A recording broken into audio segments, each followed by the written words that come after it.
Thank you, Speaker. My question is to the Premier.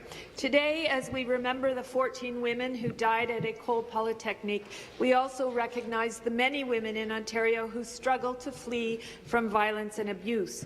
One of the essential programs that helps vulnerable women stop the cycle of violence is the Family Court Support Worker Program, which provides specialized services such as safety planning, preparing for court, and assisting women to file restraining orders.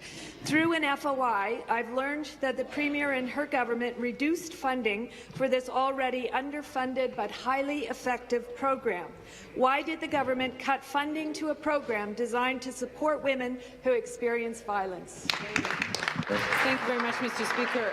And I know the minister is going to want to comment in the supplementary, but let me first just say I appreciate the member acknowledging that today is a day that when we remember a horrible tragedy. But in addition to that, Mr. Speaker, we recognize that those incidents of sexual assault and violence, gendered violence, misogyny continue, Mr. Speaker, and so it behooves every single one of us to speak out against that violence, Mr. Speaker.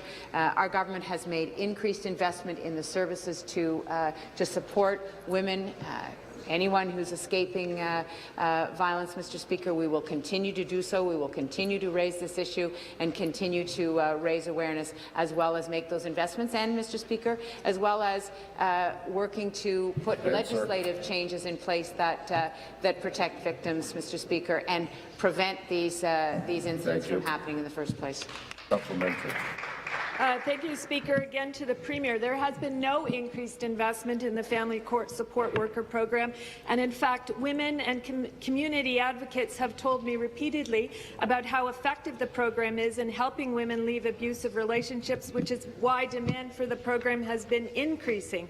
The government's own briefing notes speak to the success of the program. Cutting funding just doesn't make sense, especially when it's vulnerable women who are paying the price. Speaker, given that today is the National Day of Remembrance and Action on Violence Against Women, will the Premier take action and commit to properly funding the Family Court Support Worker Program? Attorney General. Thank you very much, Speaker, and I'm more than happy to answer this question, and of course start by first of all recognizing that today, of course, marks a very special day in terms of all of us collectively standing and saying no to violence against women. But, Speaker, just not today. We have to do that every single day, and we all have to work collectively. And that is why, Speaker, our government and our Premier has spent so much focus and emphasis on ensuring that we stand against both violence against women and any sexual violence and harassment that may exist.